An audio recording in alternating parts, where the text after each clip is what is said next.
Hello and welcome to this edition of Big Scott 35. Let's talk. Before we even get started, I just want to say, man, I hope everybody in the Texas and areas of the country that got hit with ice storms and snow and power outages, uh, hope everybody's doing well, staying warm. We're finally warming up out of negative 25s where I'm at in northern Iowa. It's actually been positive degrees for 2 days, so I think it got up to 20 today. So about ready to put on the shorts here, and just to start off with, I hope everybody's doing well. But I just want to do some positivity today. I've really been happy with the community. Really happy with the collectors out there. You know, I've been watching a lot of videos now on like, okay, stuff prices are out of control, but it's not like that on everything. Uh, the superstars, the rookies, yes, the new shiny ball that everybody wants to play with, yes, those prices are crazy, and you might not want to get those right now. Like for me, I looked at some other areas of my what I have, some holes. You know, I love David Wright, and I was like, man, you know what? Instead of, right now PSA is crazy. Let me see what's out there that's already graded, and picked up two Wright rookies. You can see in my last video for a very reasonable price, and there's still cards to be had at reasonable prices. Are they probably a little bit more than they were at this time last year? Of course, but they won't crazy. I think I said I spent $56 for two rookies shipped. I mean, right now, and they were Beckett graded cards. I'm not a big Beckett fan of graded cards, but that's what they were. They were already graded, and for 56, it would cost me $40 to get them shipped, graded, shipped back to me. All that stuff. It'd have been at least $40 in a group, if not more, to get those graded. And so I feel like, I paid $16 for those two cards, the way I feel. And I just think I've seen more and more of that. Now, is that the way everybody should collect? No, you collect the way you want to collect. And of course, there's going to be people that say, "Oh, you shouldn't do that." Whatever. Who cares? There's all, and when you're out here in the put yourself in the public eye, you're going to be uh, under some scrutiny, and that's fine.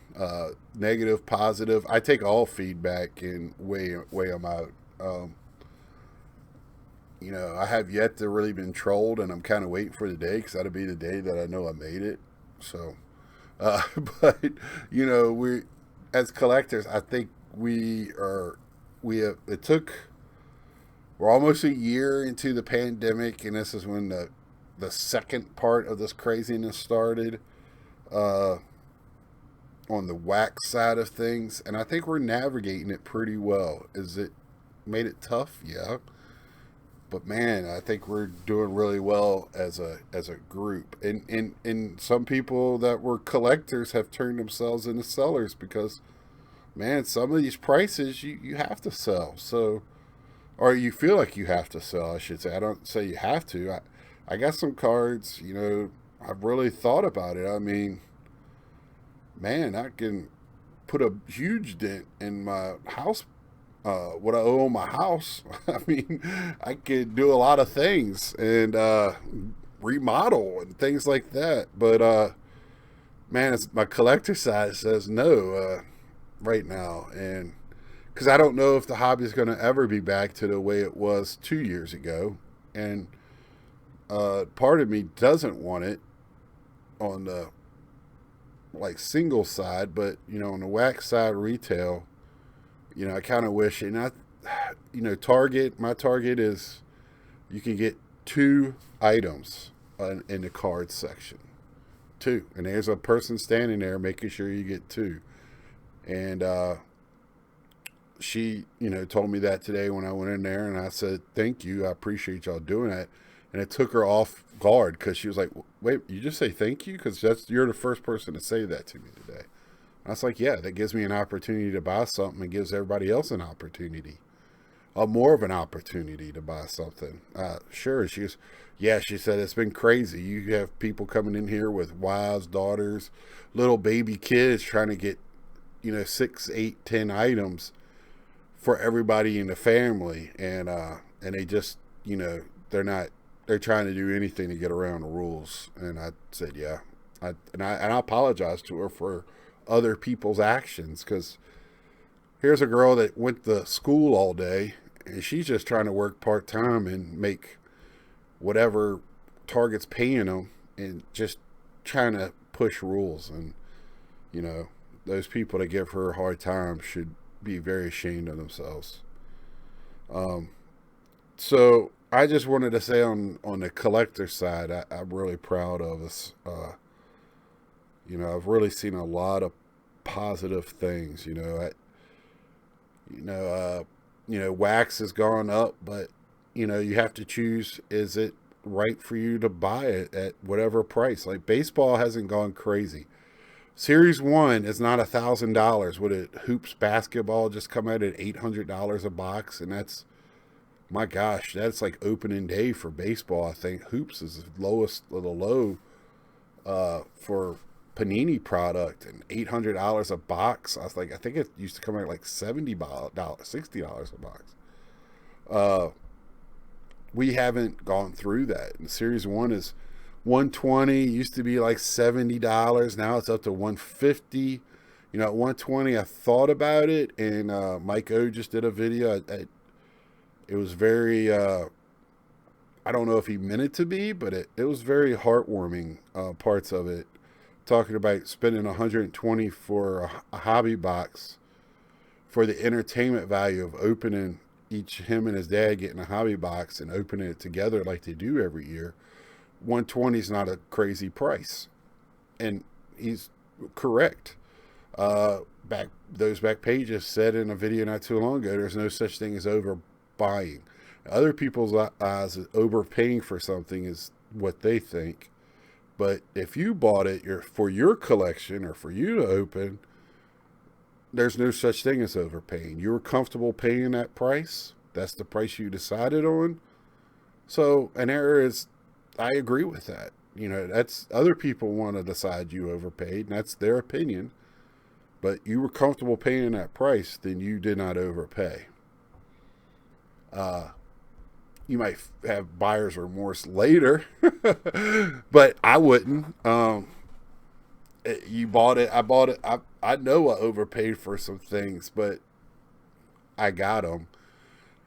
But there's limits to that as well. And, I think I'm quoting a lot of people here, because like I said, I've been watching a lot of videos on how people are collecting, and just seeing what other people that collect in a hobby, what they're doing.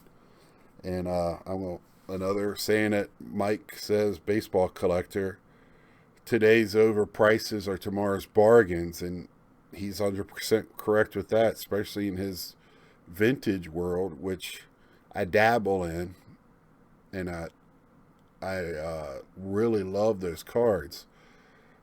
But I just can't collect everything, and that's not where my personal collection goes to. But I pick up some every now. I'm really into Roberto Clemente, and so I pick up those when I can. And like everything else, they're going up. But if I can afford it and it fits into my structure, I'll pick one up, because I know at the price I pick it up, it's only going to go up. And most of the time, vintage don't come down, even if the modern stuff will come down. That we know what Roberto Clemente was. He's not going to go 0 for tomorrow. We know his career and his personal and things he did for others. We know that about him. As much as I like Tatis, and I think he's going to be a great player, and he just got a huge contract. Congratulations to that young man. We don't know what's going to happen to him tomorrow. For his cards to be, in the same stratosphere as Trout, because Trout now's got 10 years. I just don't. agree with that, but that's what the hobby's driven, so that's not for me to say. Um, and with the cards and how many we think they printed this year, people are saying they doubled the print run this year just by the odds. Well, we know that, but what was the print run last year? I mean, I've heard an estimation of 1 billion cards by a gentleman, I think Ben, on about the cards, and with his math, I don't know if he's over speculating, but he's probably not too far off. But they do artificial scarcity by putting numbers and color variants and inserts and legend rarities and short prints, super short prints. They still make it fun to chase those cards. So we're not in a junk era, and to me, the junk era now should be changed to something else, to like something funner. Because now with the graded system, the junk era is not looked upon as low-end cards. You still have some cards during that era because of grading. Now we've created an artificial scarcity with grading. Even that era now has cards that are going up. Griffey rookies, 5,000. And to me, that's not crazy, because Ken Griffey, we know who Ken Griffey is. We know who he is. We don't know who some of these guys are. And to put those cards or them in the same category as Ken Griffey or Mickey Mantle, for even. Geesh. I mean, there's, like I said, one of the Mets draft pick cards for this year for Bowman. I mean, I know it was a autograph numbered, I think refractor, and it was like $3,000 for an 18-year-old. Not me, not this guy. I'll wait till he doesn't, another 4 or 5 years when he's still in the minors and hasn't made his debut yet. That's when I'll pick that up, I guess, or I won't pick it up at all. I showed you in my last video, I got a Brett Bay for $20-some. When his card was coming out, you couldn't get into a break for less than, $150 because of him. Because of the chance of getting one of his autographs that were going for thousands of dollars. So, it doesn't make sense for some of that stuff, but it's not for me to make sense. It's whoever's comfortable paying for it. You got a lot of millionaires getting into it. I guess that's who's buying boxes for $1,000. I don't understand any of that. I don't know who's buying it. The breakers can't be buying those boxes at $1,000 and making money. I know those breaks are huge, but my gosh, I can't imagine those prices. Who's buying them? I know there. Mike Baseball Collector says China. I've heard Middle East. I've from a breaker in this area that his supplier can't get him the boxes he was getting, because there's somebody from the Middle East that's buying all the cases from him, and he's supplying him because he's guaranteed, he's buying millions of dollars of product all at one time at this huge upcharge. And I know for a fact that even hobby stores that used to get the product, they'll order 20 cases, get the 2 or 3 at the SRP, and said they don't have any. Oh, at the end of the day, they ship them out. Hey, we just looked, we still got the other 15, but you're going to have to pay it at the ransom price at 10x or whatever it is. And the hobby stores are going to try to make the same whatever profit off of that box. I just feel like most hobby stores, they know they can't, if they see it on eBay at a price, they'll probably sell it at that price. But if they got to buy it at the eBay price, and they're just to get people in, or, make $30 off of it, that's what they got to do. You got to understand these people are not making the prices. And I still think Panini and Topps should step up and stop running like they're still selling candy. And and actually be more involved with, almost get rid of vendors. I really do. But and become their own vending service. And with that being said, I've talked about that before. We're just beating a dead horse at this moment. I really, again, I am so thankful that people are navigating this, and I think things will level out, especially when the world gets back going. People start taking vacations, spending the money that they are using on this on other things, going to sporting events, going, you know, I'm in Iowa. Everything's open now. All the casinos have been open. You know, sports started, sport books opened. You know, they got it started as that one grading company, which I just try to log on to, is down because it turned 9 o'clock. So I got cards on there that I was trying to get graded just to see what they look like. You know, he started a business just because basically he had money for gambling and couldn't go to casinos, so he started buying cases of cards and couldn't get them graded, so he started his own business, I guess.